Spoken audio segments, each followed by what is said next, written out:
Your job, first and foremost, is to entertain. And if you don't, you've already lost the game. The second thing is to educate. Maybe there's something you want to teach people through your art. There is an opportunity to do that as a secondary goal. But your third goal, an ideal goal, is to enlighten. So where you're not telling people, you're not educating them in this, like, I told you this, but you're enlightening them to the point that they come to this realization themselves. They have some sort of experience that changes them through your art. Welcome to You May Contribute a Verse. I'm Brenna Jennerette, rock climber, mom, and kidlit author of The Law of Birthdays, illustrated by Marina Condra. I'm joined by my co-host Josh Munkin, dad, kidlit author, and science communicator. This episode is proudly sponsored by Canadian children's book publisher Tealmore Press, where every book sold supports reforestation. Check out Tealmore's full catalog at tealmorepress.com, including titles like Naked, Supermoon, and newly released Fungi Are More Than Mushrooms, written by Alicia Gabriel and illustrated by Vivian Sarkey. This nonfiction title will fascinate kids and adults alike. Order yours today. And that was today's guest, Vicky Fang, author-illustrator of the chapter book series Ava Lin, discussing how she branched out, get it, a little nod to the Scholastic Branches line, into writing chapter books, illustration, and how she got her agent. We chat about what exactly to look for in an agent, how concept comes first, the 3 E's, and that time Vicky met Alyssa Milano, another true gem in the verse show canon. Here's Vicky's verse. So Vicky, we are so happy to talk to you. I was messaging Josh earlier today and I was like, are you ready? Are you excited? And he was like, I'm stoked to talk to Vicky because of similar backgrounds, I would imagine. But I'm stoked to talk to you because of all your chapter book series. Like, they are amazing. And so, like, I love the idea of having a series, and you have several, which is incredible. So, like, I would love to start with that. Let's talk about that. How did that happen? Okay, so I started, like many kidlit writers, writing picture books. And at some point, my agent said, have you ever considered writing a chapter book? And I never had. And she sent me like a Publisher's Weekly article about early chapter books that was highlighting the Scholastic Branches. So I read a ton of Scholastic Branches and I saw the vision and I was like, I can do this. So I took one of my picture book ideas that was kind of too big for a picture book. It just kind of made sense.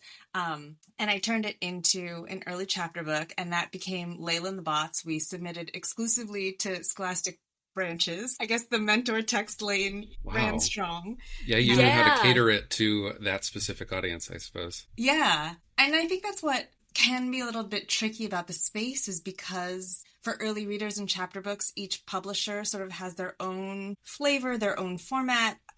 So sometimes you kind of have to know what they're looking for in terms of like how much content, what types of characters. But I feel like now there's enough people in the space that now if you have an idea and a manuscript, you can pretty easily shop it around. You might like target it towards one, but then if that one doesn't take, there's plenty of other options now. Your data points. Okay, so we always do this. Shout out your agent. We end up talking about the impacts that agents have on our lives without putting error behind their names. Yes. Right. My agent is Elizabeth Bennett at Transatlantic Agency. She is amazing. Yeah, I love her. How long have you guys been working together? So she is my first agent. We have been working together since 2017, maybe 2018. Yeah.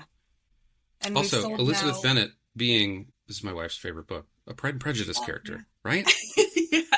Sorry, just side mental. Different Elizabeth Bennett. Yeah, but she's great. And she's helped me she's really good at identifying what my strengths are and where I could stretch and helping me find those stretches, because that's what keeps me excited as a creator also is, what could I do that's a little, stretch for me, a little bit of a challenge, but still plays to my core strengths. So yeah, she's really good at that. And so let's back up a little. And so how did you get into kidlit writing to begin with? And then what was the journey like to get your agent? Yeah, so I used to be a product designer at Google, and I was working on products for kids and families. So I was working with a team. A lot of them came from Sesame Workshop.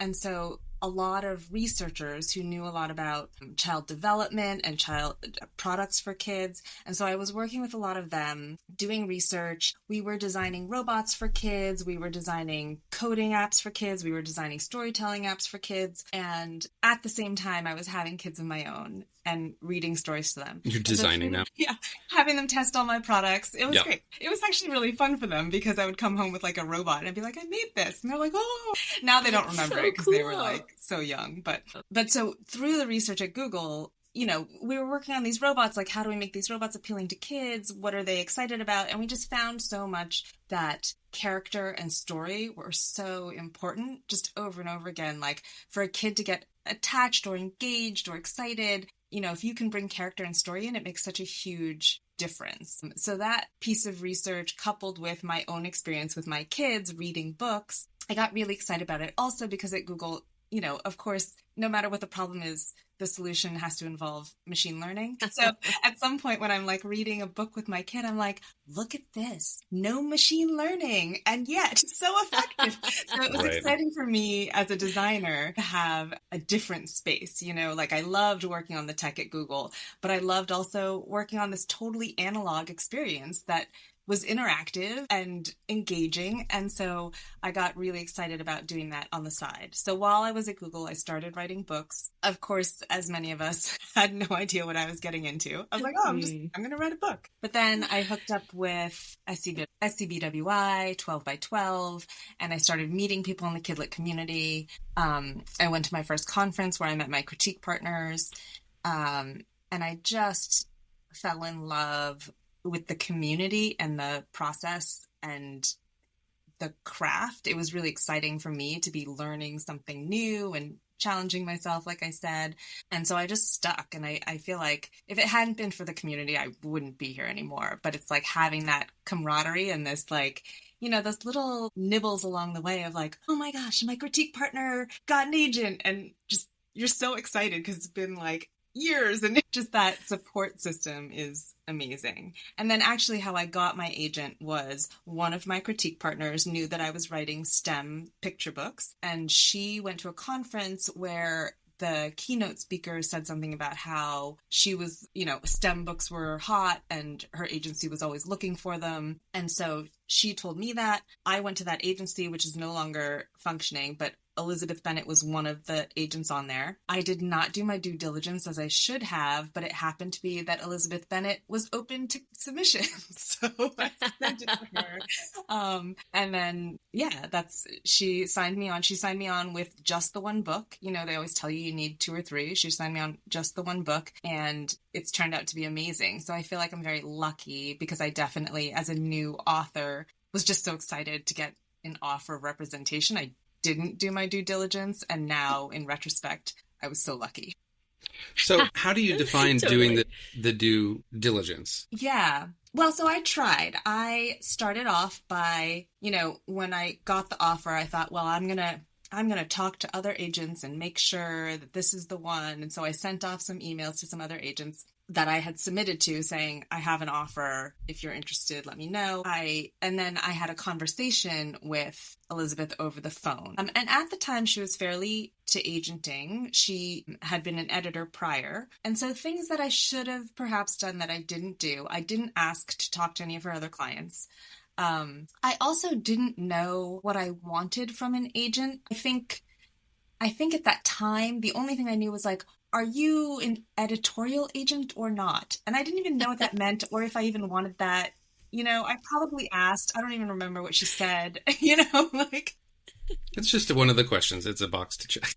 Exactly. Yeah, and right. I feel like that was kind of how I felt at the end of the conversation. I was like, she seems like a lovely and competent person that I didn't dislike. I don't know what I'm looking for. I asked all these questions that they tell you to ask, but I don't even know what the answers should be. So I just went with my gut on that. So I feel like maybe that's all you can do as a first time. I don't know. I think now I have a much better sense of what I would need from an agent. I think the whole editorial thing is not as critical to me. I feel like the larger career picture is more important to me for what I would be looking for in an agent now. I feel like editorially, I have critique partners. I could ask other people. I could hire an editor if I needed to, but I mean, it's great if your agent has that ability and you have that trust. I definitely have a huge trust when I send things to Elizabeth. She just knows what will sell and what won't sell. And I trust her. So when she's not into a manuscript, I'm like, okay,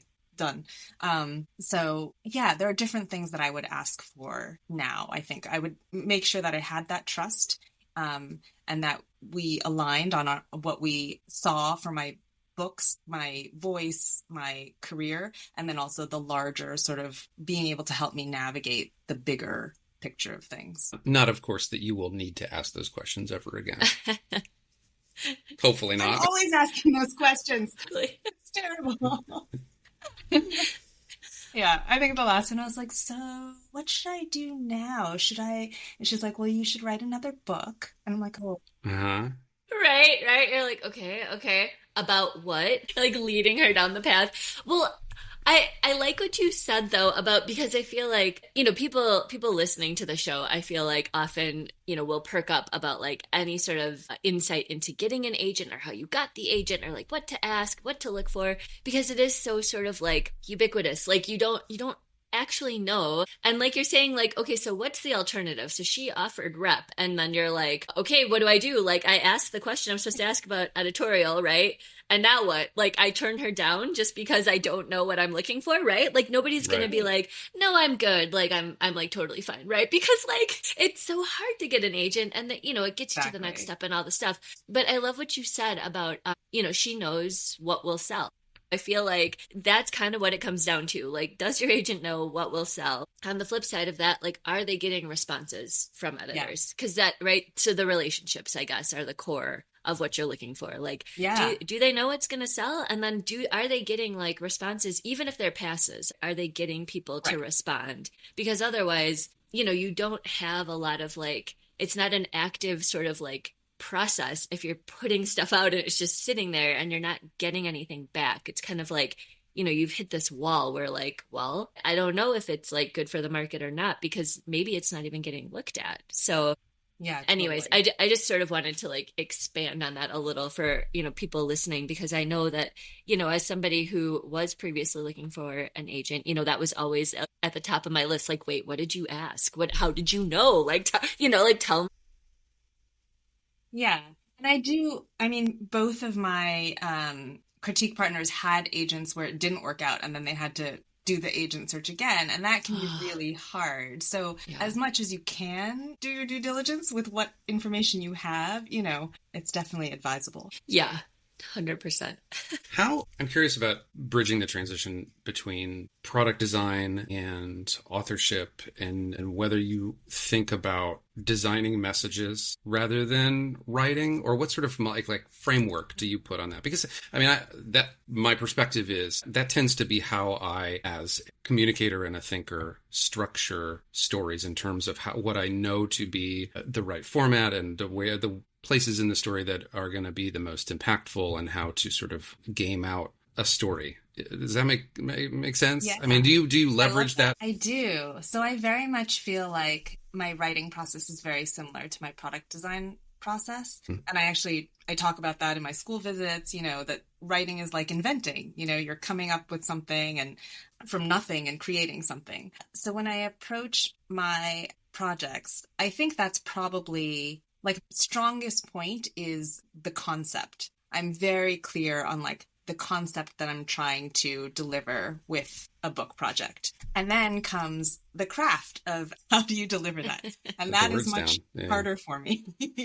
And so think that something that helps me. So before I was a product designer, so this is going to be, I was an actress. And so I was in Hollywood, going on auditions, taking classes. And one of the things that one of my instructors once taught me, and I've probably mutilated it in my brain now and adapted it to my own needs, but he called it something like the 3 E's. And he was like, I'm going to screw it up. But the first one was entertain. The next one was educate.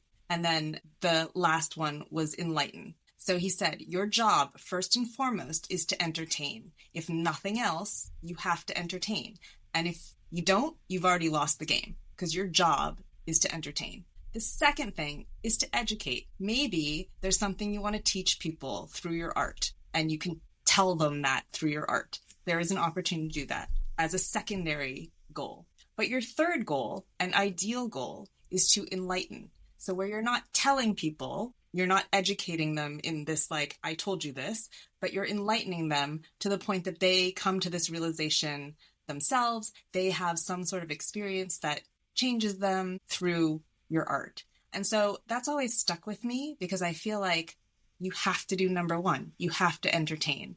And so that's a little bit different for me with writing as opposed to product design, because product design, you don't have to entertain. You do have to engage, right? If you don't engage somebody, then you've lost them. Another E. Another E, I know. See, this is why, because I've like mashed it up in my brain over 20 years of like fixing it to whatever situation I'm in. But I feel like for story, you have to, tell a great story. That's first and foremost, and then everything else is gravy on top of that. Like, oh, you got to say something with it. You got to, a lot of my books are STEM. They learned something about coding. Great. They, became better problem solvers. Great. So, but that's really how I try to approach it, and where I think it's a little bit different for me for writing as opposed to product design is just that, like, that entertainment aspect. There's still something in you that is a fundamental, and I don't even know about the actor thing. While the two of you are talking, I'm going to have to go and just check your IMDb page so we can ask about it. But there's something fundamental across all those three disciplines around having a sensitivity to how your message is going to be received. Like at every step, you are oriented to the two-way connection that you're making with whoever's consuming the product of your work. Yeah, totally. And I mean, you work in this space too. And so for me, it very much is like, I still feel like I'm doing user experience design, Mm-hmm. like I'm designing an experience for someone. It happens to be books or stories, but a lot of those principles are the same. Like, what am I trying to create with this experience? What are the emotions I'm trying to elicit? What is the journey that I want the reader to have, Yeah. Wow. The three E's are very, I feel like that's really helpful, breaking down, what you're trying to get across. Cause that's entirely true. Like the entertainment and then to educate, right? Like, because so many of us are like, oh, okay, well, it has to have another hook, or you need another, like, you need another layer here. And it's always about like, okay, what am I actually trying to say? But you don't want to say it in a way that's didactic or telling. And so then that's that final step, that enlightenment, like you want them to come to it on their own, perfectly breaks down writing picture books, which is like, And I don't mean to downplay the education part either. I think that's huge and amazing, right? If you can teach someone something through your books, and I definitely try to do that with a lot of my books. So I feel like all three are, so sorry if I downplayed the second, because I think education is a huge part of it. Yeah, no. And I didn't mean it that way either. I just, it's a good point to think about, because the whole point of books is to entertain. Like that's how you put kids in the first place. Like, this is going to be fun, right? Not like, oh, this is just a textbook that you have to read and whatever. So if you can do all three, I mean, that's the thing that is going to, sell the books. Like, kids are going to keep coming back, which is, amazing. And then engagement, which you just threw in and happens to be another E. I mean, that sort of encapsulates all of them, right? Like, you're just trying to engage on every level. Like, like, come along, like, keep reading, like, this is, like, keep them turning pages. And I think, I mean, also to qualify, like, entertainment and engagement doesn't always look like, flying rainbow puppies. You know what I mean? Like, even though I do write about flying rainbow puppies. But, I think that what entertains some kids is different from what entertains other kids. So, like, my 10-year-old loves nonfiction, and I'm not great at nonfiction, though sometimes I end up writing it inadvertently. Because I don't realize that. I'm like, oh, this is so interesting. And I just write it. And then I'm like, oh, that's nonfiction. Oops, I wrote facts. But I think that, for him, like those animal books just filled with like live photographs and, that for him was entertainment and engagement. So, it doesn't always look like, I think the word entertainment conjures up like tap dancing and top hats. No, that's a good point. That's a good point. Yeah, it's different totally across the board what people are going to be into. Yeah. Okay, both of you talked for long enough for me to learn that you are on Charmed. What? The original Charmed. Like the original one. The original Charmed. There's been like a remake since, so. Like the one from the 90s with Shannon Doherty? Oh my gosh. Wait, well, I mean, tell us about that. Who were you? Like, what character did you play? I was on Did you one meet episode. Shannon? I did not meet Shannon. I was on one You episode. didn't meet I Brenda was in, like, Walsh? the first. I met Alyssa Milano, and we also very cool. were filming. It was supposed to take place in Alcatraz. We obviously weren't in Alcatraz. We were somewhere else. I don't remember. On set somewhere. And my one line was, "Oh my God," because there was a ghost that appears, and I think, a ghost appears, and I go, "Oh my God." And then she goes, "Quick, Marianne, call 911." And then I ran off. That was my... That's amazing. So if you want to find it, you can see my face for like the first 10 seconds. Season 3 finale. That's me. Ooh, you got to be in a finale. Amazing. Oh my gosh. Wow. Alyssa Milano told me to call 911. That's amazing. Yeah. I suppose it's related to Kidlit in the sense of, what we've been talking about audience sensitivity and all that. But what's the transition there between pursuing acting and working at Google and doing product design? Is there connective tissue? Yeah. I think for me, this has been my whole life, I feel like. Let's go back even further. I was a math and theater major. So I've always had this kind of I have this logical brain and this math brain, science brain. And then I have this I just want to tell stories, this theater side that wanted to create spectacle and delight. And those two have sort of been there through my whole life. So after I graduated, I went to Hollywood and I slept on my friend's couch and I tried to do the acting thing. And while I was doing that, this is going to age me now, but it was the .com era. So I was temping at .coms to pay my bills while I was trying to act. Yeah. So I was and my .com job paid me, but there wasn't really anything to do because it was a .com. And so I was teaching myself Photoshop and making little animations on my computer in the most painful way possible. I was doing it frame by frame in Photoshop, which if you know anything about animation is not the way to do it. No.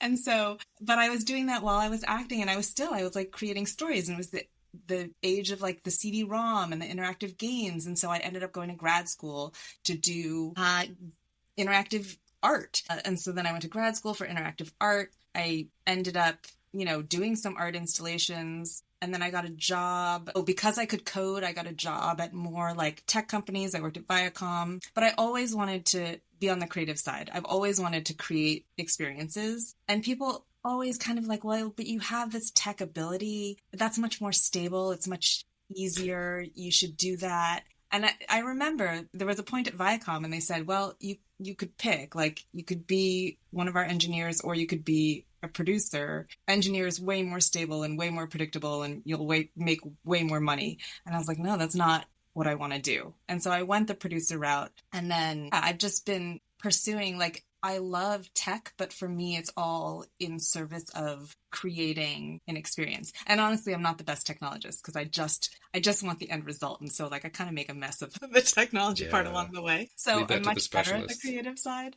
but that's how I've ended up here. I sort of lost the thread. I think that was your question. No, you paint a very cohesive picture of what I imagine was, everybody's creative, chaotic come up, which is, you're just trying to find your way. But it seems in retrospect, based on the work that you're creating today, to be tailor-made.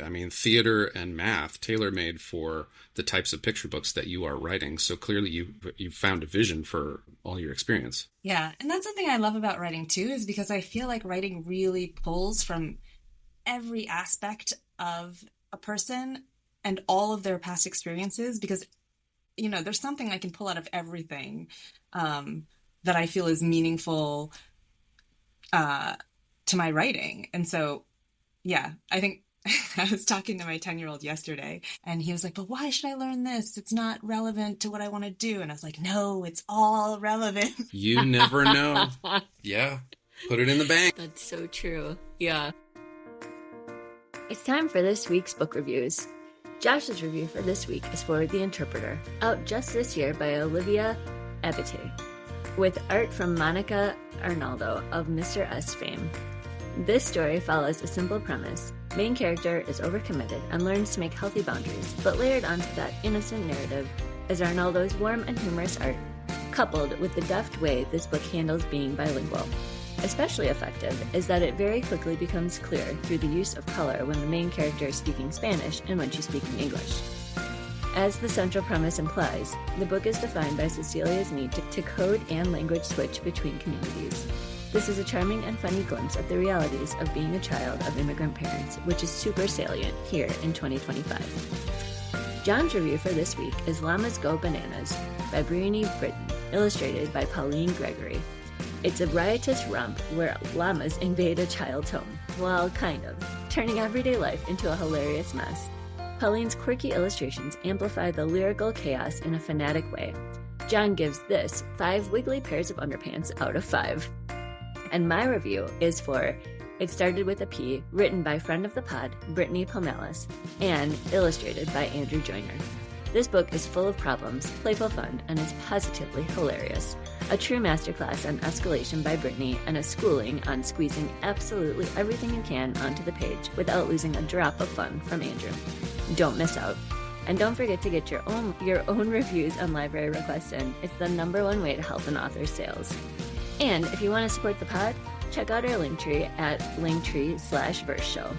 You can give a community shout out, buy merch, become a Patreon, or you can sign up for our newsletter at brennagenerette.com. And now, back to our show.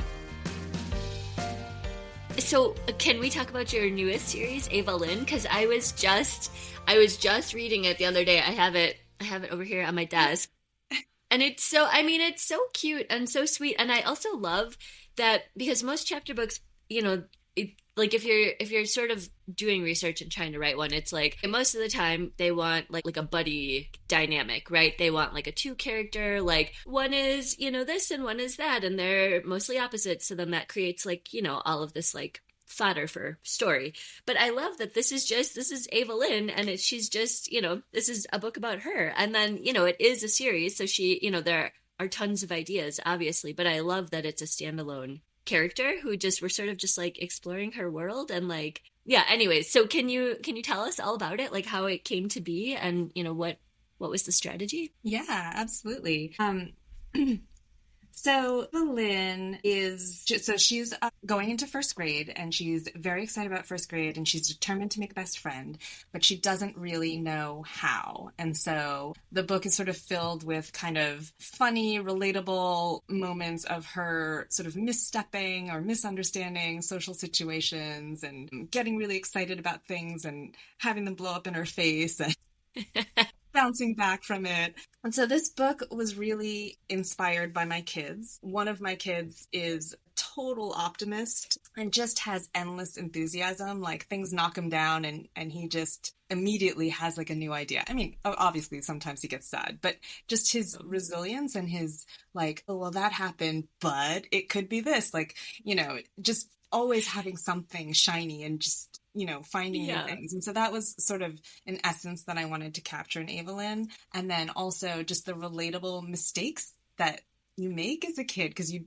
don't understand, or you try this thing that you've never done before. All of that I wanted to capture in these books. And it was written around the time that my kids were really into like Dory Phantasmagoria, Judy Moody, Junie B. Jones. And so I wanted to write something that was going to appeal to that kind of relatable, super funny, encouraging new readers to like really make it through, their first chapter book, like with actual text, but also with tons of funny illustrations to keep them engaged. And that's really what I wanted to write. And I think that this series is really, for me at the time, and we're always growing and changing as creators, but a culmination of everything I had learned from my other books, because I think this was the first book that I was able to write more organically to create a more complex and more fluid arc for the character. So because I had been writing sort of smaller, tighter stories, and with picture books too, like the arc is so, you have to be so precise. And I feel like that's the amazing thing about picture books is when people can build in all those layers in that like super tight arc. It's amazing. And I feel like with Ava Lin, I was able to create something where I was able to introduce those layers in as I was writing. I was able to think about the voice, the character, the arc, the illustrations all at the same time. It just becomes like a, you know, like with some of my books, I've had to do it one at a time. Like I do a pass. Okay, I got the plot.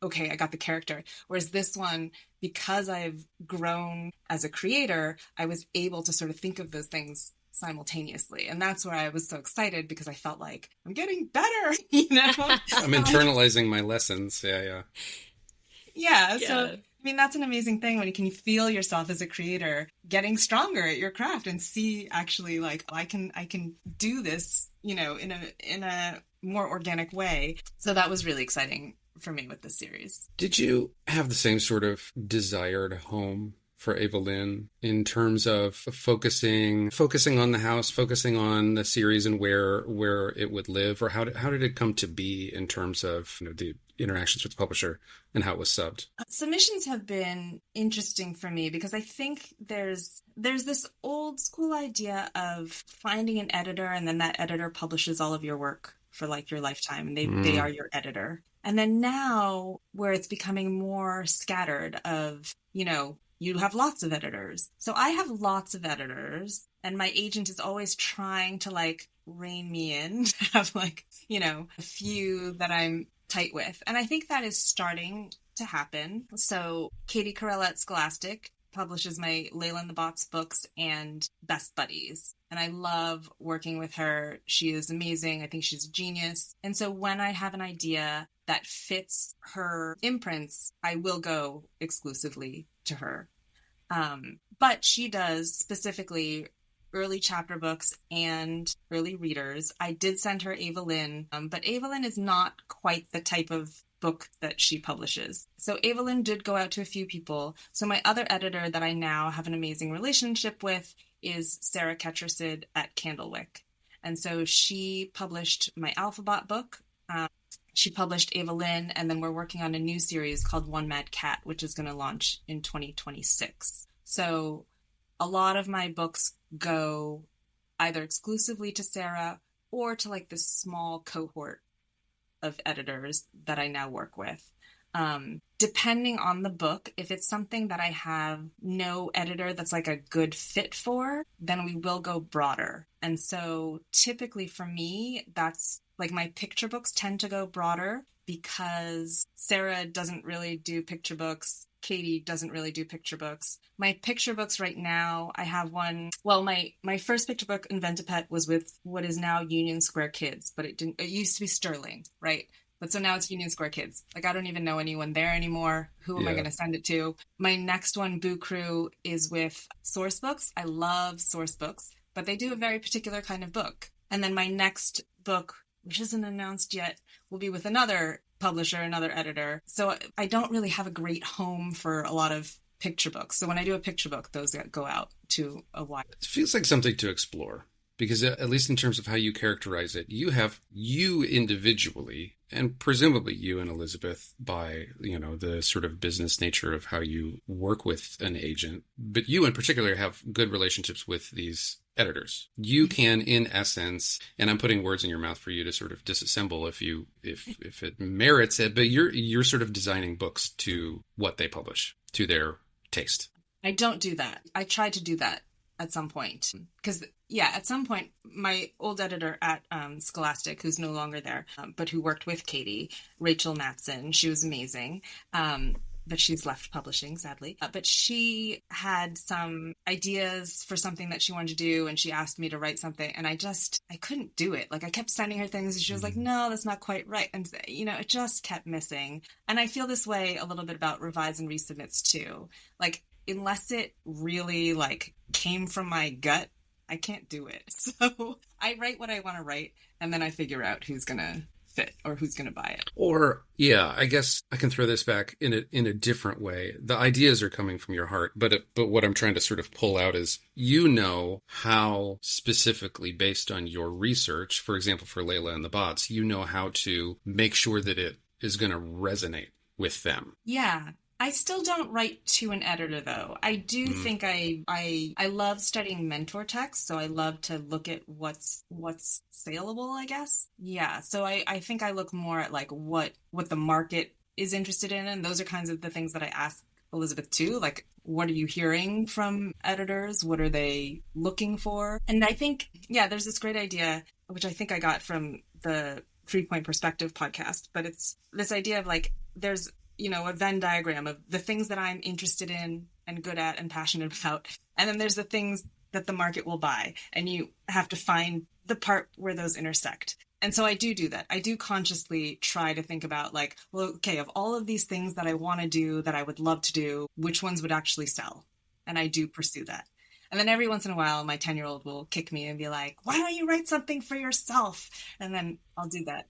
And then I'll sell my it. advances for myself. That's the kicker. Then I write something for myself, and then it sells. And then I was going to ask about like switching between chapter books and picture books, and whether or not, since you've expanded into these longer books, is it easier, harder? Like how does it feel to sort of bounce back and forth? Because I like to have a couple of ideas in different genres to sort of like, like, I don't know, like break through like the monotony, or like if I get stuck somewhere, it's like, oh, cool, but I've got this other thing where I can like do something different. So is that something that comes up for you? Yeah. Yeah, I'm usually working on 2 projects at the same time, and I do need to switch. It's also, I think, coming from a full-time job and then now doing this, it's hard to just like write all day long, like 8 hours. Like, I can't do it. I'm probably good for about 2 hours, and then I need to like change and do something else. So for me, it can be a change of project. Sometimes I like do marketing stuff.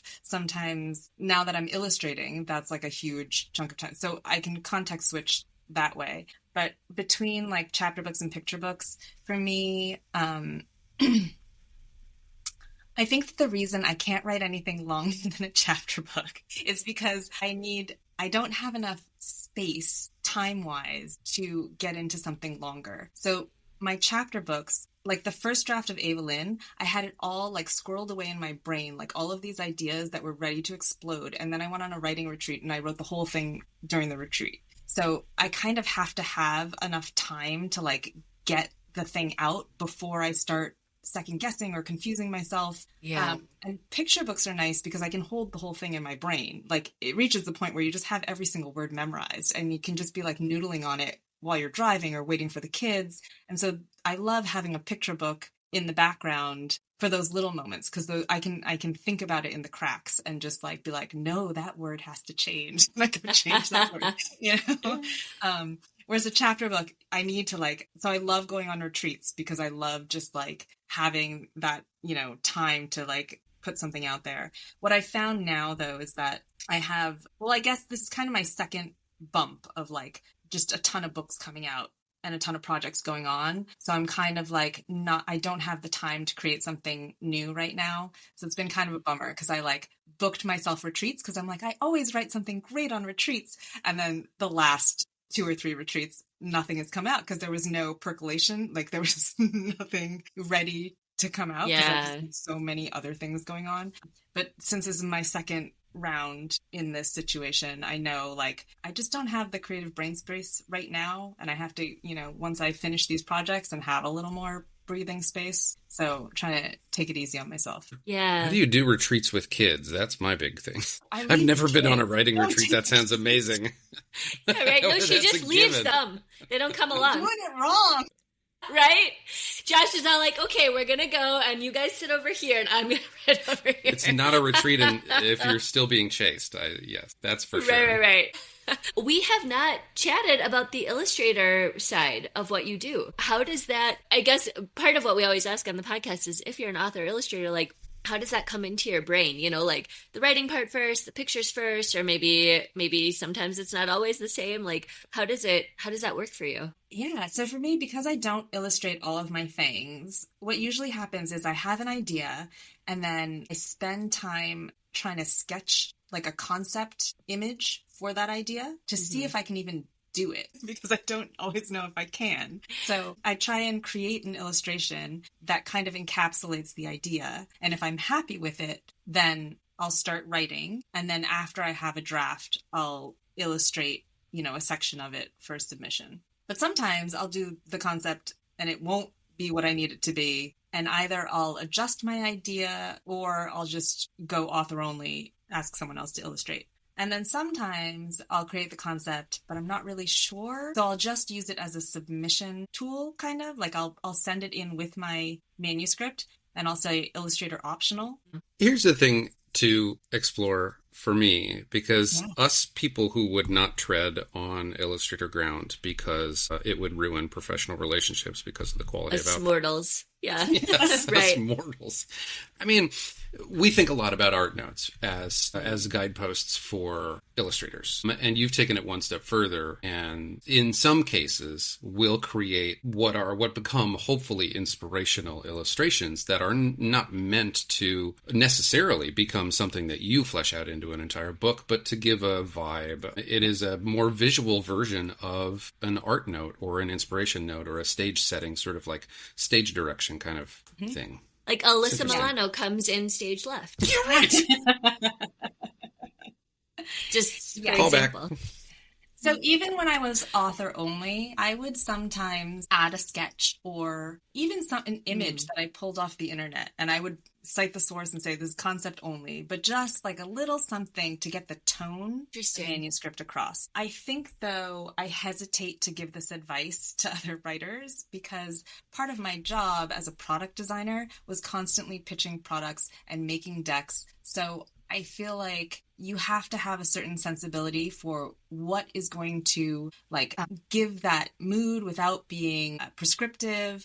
But if that's something that you feel like you are good at or strong at, then I think it's okay. Like really what you're trying to do, sell the idea to someone. So if there's something that you can present that is going to help sell that idea, then I think that's great. So the trick is sort of knowing or maybe getting other eyes on it to make sure that you're helping your idea. Right. Well, also, I mean, it goes to like, it's another point, I guess, to say like, like in terms of the art note conversation, part of that is like, you don't want to give too many because you're not trying to stifle the illustrator, right? Like they want to cut, you want them to come in with their own spin, their own thought, their own idea. And so if you give too much or you submit with like, concept art or whatever that is supposed to convey the tone that you want, it's possible that feels stifling from the get-go because it's like, oh, well, that's not quite how we see it. And this, this illustrator could really elevate, the tone or whatever. And it might feel like, oh, this author isn't even, open to, what it could be. So I agree with what you're saying because I feel like, we can have an idea in our heads and it's like, like you can sort of see what it is, but like every book that I've seen come to fruition that I've seen text and then illustrations, like it only gets better, and so that didn't come from me or, other authors that I know. So it's interesting. And I also, so that's just a quick statement on that, but I wanted to circle back. I do have an actual question. Yeah, when you say that, though, I think about it because I don't put things that are supposed to represent the illustrations, if that makes sense. Oh, okay. Things that, I mean, when I do a dummy, it is the Right. But when I put a concept image, it's to represent the text, if that makes sense. The ethos of the text. Okay. I'm not trying to, so, okay. And maybe that's a important distinction, is like, because I do think that one of the fears is that the author has an idea for how the illustrations should look and they're not going to be flexible. And then what are we going to do? As long as you're not art directing your own, right. What is somebody else's job? Yeah. And I think because now I have so many books and, think that people aren't as worried about that with me now. So it's maybe easier for me now. But I did it even in the beginning, honestly. But I think now people don't worry about it with me particularly because they're like, right, she's done this. She knows the drill. She really is just giving. Oh, this is Vicky's inspo vision board kind of thing. Yeah. And if I'm not illustrating, if I'm just putting a concept image, it's one tiny image is what I put. Well, I will say too, because I've heard other author illustrators say they don't always, like, they're a little wary sometimes of submitting an entire dummy, because sometimes you're shooting yourself in the foot, because it's like the editor might come back and be like, oh, I really like the text, but the illustrations don't work for us, or vice versa, right? So that is a consideration also, which, that's not something that I am like super familiar with. I'm sort of putting it out there as like part of the conversation, because it's an interesting thing to think about. It's like another layer, like if you have the same vision for the entire book as the editor also has the same vision for the entire book, it adds, that much more to think about, I guess, or move, sort of moving pieces. Yeah. And I mean, I've submitted as illustrator optional, and I've definitely had things sell where they were like, yeah, we want the text and not your illustrations. So yeah. So, okay. So yeah. Right. So like, and actually, I'm sorry, go ahead. No, go ahead. It reminded me of the actual question I was trying to ask before I like got on a whole tangent about art notes. No, I wanted to ask, because you said, now that you're an author illustrator, so at some point, you started out as an author only, and then at some point did you start illustrating? And so what was that like? Like, how did that work for you? Because you said earlier you have sort of a background in animation and whatever, so maybe, it was sort of a lateral move. It's always been in the background. Right. Yeah. So when I first started, I thought I wanted to illustrate. And then I went to an SCBWI conference and I saw what an illustrator has to do. And I was like, oh, I can't do that. So I put that away. I like drawing, but I'm not, professionally trained. As a designer, I was an interaction designer. So I designed how things work, and I would creative direct visual designers, but I was not a visual designer. So, but I would always send my manuscripts with a doodle, with a sketch, and my agent would submit them like that. And then at some point she was like, do you want to try making a dummy? So I made a dummy. We submitted me as illustrator optional. My editor, the editor that ended up acquiring it is Andrew Arnold at Harper Alley for the I Can Read Comics series. And he asked me for a revise and resubmit on the art. And they, it was a brand new imprint. So they were just starting the imprint. So they were looking for new things. They sort of had some time, and they worked with me on the art. Like, they gave me feedback, like craft feedback on how to fix it. And so that was amazing. And then what happened is that I got an offer from another editor for the text only. So we went back to Andrew and said, well, we have this offer for text only. Do you want to make an offer? And so he offered text and illustration. So then I had to decide, do I want to try to do the illustrations or not? Am I going to screw it up? Sort of had a moment of panic. But then I was like, if somebody's giving me the opportunity, do it. I have to do it. So that was Friendbots. I learned so much from creating those books. And it was amazing to have the support, because Andrew and his team, Andrew is an illustrator. So the whole team is very strong with how they approach the visuals in their books. And so I just learned so much, trial under fire kind of situation. Yeah. It's interesting. A couple of things to reinforce there. I guess I read Friendbots, and I'm looking at the cover on my phone right now, and it didn't occur to me that you were also the illustrator for that. This is another instance of, the relationship that you have with Elizabeth opening new opportunities for you, in a sense, or maybe like helping you realize potential that you may not have given yourself credit for in the past, in terms of fostering something in you that she saw, which is excellent. This is the first time I think that we've explored this permutation of, am I an illustrator or not? I guess the thing to pull out is like, give yourself a chance, or listen to, other people's opinions about what your skill sets might be that you do not necessarily realize. Yeah. And I think, it's, I'm still learning a lot about illustration with every project that I do, but it is a craft that you can, work on. There's lots of classes that you can take. And I do find it very, I guess empowering that I get to illustrate some of my books. So I'm enjoying it.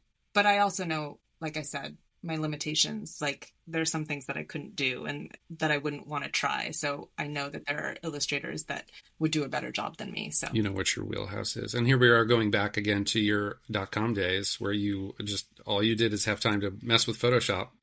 And now look where we are. Right.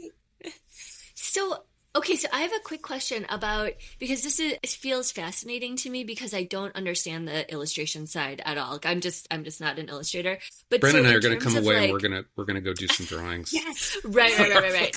But a revise and resubmit essentially for illustrations is something that I don't understand. What does that look like? Like if so you sort of submitted to Andrew and he was like, look, that's not quite right. Like, here's what we're looking for. So I guess it's a twofold question. So what kinds of things did he say or like would somebody say for a revise and resubmit for an illustrator?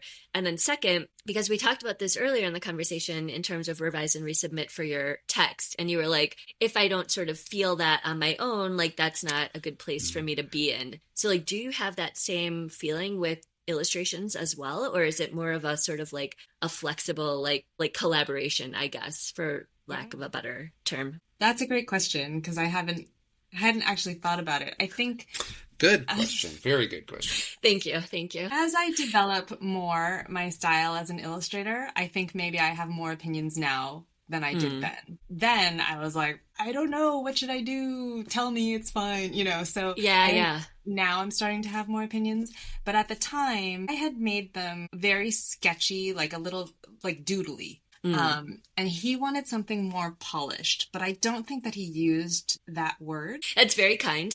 I think that he said, he asked me to look at the type of brush stroke that I was using, the shading, the foreground, the background, and these were all things I had never thought about. And I was like, oh.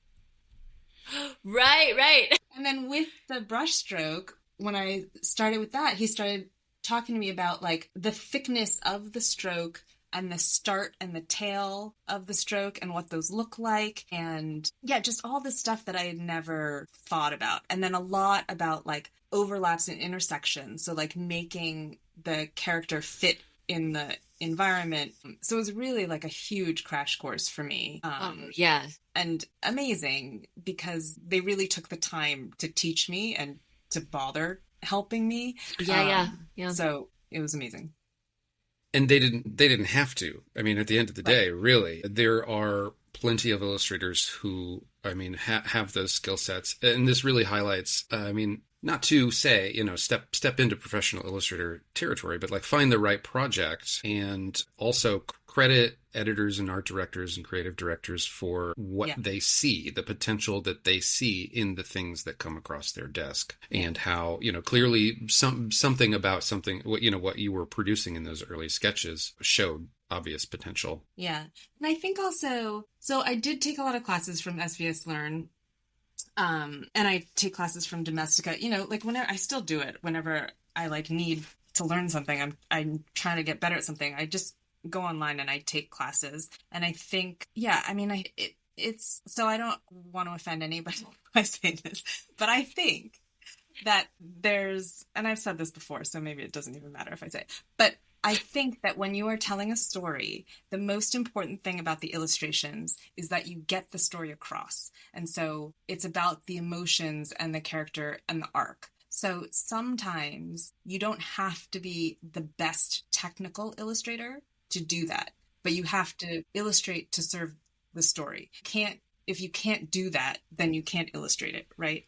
But so what I think about sometimes is like Broadway singers, they're often not the top technical singers, but they are the best at emoting and communicating the story. And that's kind of like, I know that I'm not the best technical illustrator, but can I get my illustrations to a point to really tell the story in a compelling way? And that's why I do that concept sketch. Do I feel like I can or I can't? Like, am I Broadway level or am I not? And it's a high bar. And so you have to be real with yourself. Like, can you hit that or not?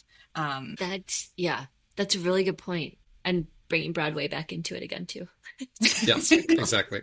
Yeah, I mean, that's a good analogy. There are lots of different skill sets across the industry, and it has to be fit for purpose. Yeah. Yeah. And I mean, it's similar, I guess, too, like if you're thinking from the top, sort of like the top down, I guess, for lack of a better term, but like, editors looking at like, okay, well, who is telling the best story here? Because, a lot of times you're like, oh, I have something similar, or it's not a good fit for my list or whatever. And they're sort of looking for like, because I've heard lots of agents say like, does it make me feel something? If it makes me feel something, I'm willing to work on it with you.